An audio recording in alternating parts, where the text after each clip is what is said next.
One of the underrated rivalries in college football is the Egg Bowl. I have been happy that over the past, I'm going to guess, 10 to 15 years that they've put that game by itself as a college football kind of centerpiece of the early Thanksgiving weekend, which I think has been a nice thing to get it off of the Saturday game when everybody else is playing rivalry games across the country. And it showcases what a great rivalry this game is. I just want to get your take on where the Egg Bowl and the rivalry with the Rebels stands right now. I'm a fan. I am not going to ever be the guy that I think that, I think things got ugly in a way that they probably shouldn't, especially this last way. That it went down and it sprawled out onto the field. But at the same time, I think that that's what college football is all about. It's pageantry, it's pride, it's tradition. A lot of those guys were committed to Ole Miss or to Mississippi State and ended up playing for the other team.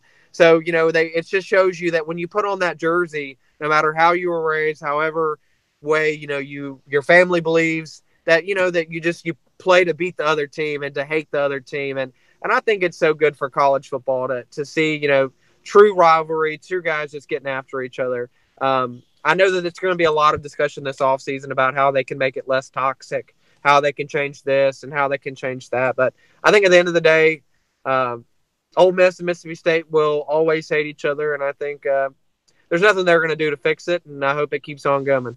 Talking Mississippi State football, enjoying the conversation with Alex Gomez from For Whom the Cowbell Tolls, the SB Nation platform for Mississippi State athletics. Of course, this time last year, we were waiting to see how Joe Moorhead would conduct himself and run a program with his first real shot at a big-time school as the head coach, of course, coming from Penn State as offensive coordinator. And now that we're 1 year in, your thoughts about Moorhead, any coaching changes on the staff this year? I know that there wasn't a whole lot of upheaval, but your thoughts about Moorhead and the coaching staff coming into 2019? Yeah, I definitely think we need a barricade on the highway between us and Alabama.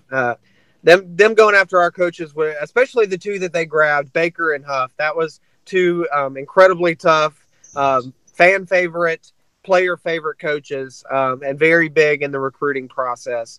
But overall, I like the replacements. They got some guys that I really like, and I know that the UConn, I can't think of his name right off the top of my head, but the coach that's coming over from UConn, I really like his resume. All the guys that I've looked at, you look into them and they look like they have a good start to their coaching career. I think they're perfect coming into the SEC. They have a lot that they can learn. My big thing this year is we don't have as much head coaching experience in our coordinating positions like we did last year with Mark Hudspeth, who's back into head coaching job, and having Huff there, who has a lot of great experience with, especially with NFL backs. But overall, I like the coaching changes that were made. I'm hoping that Joe Moorhead has learned a lot from his first season in the SEC.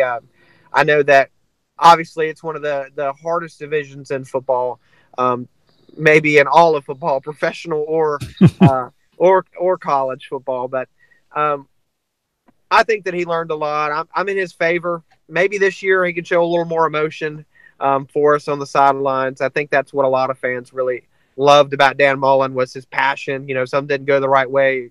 Everybody knew it. But I believe in him. I still think he's got some things to prove. You put out another 6-6 season this year or 7-5 season, then maybe we start talking about a warm chair under Joe Moorhead.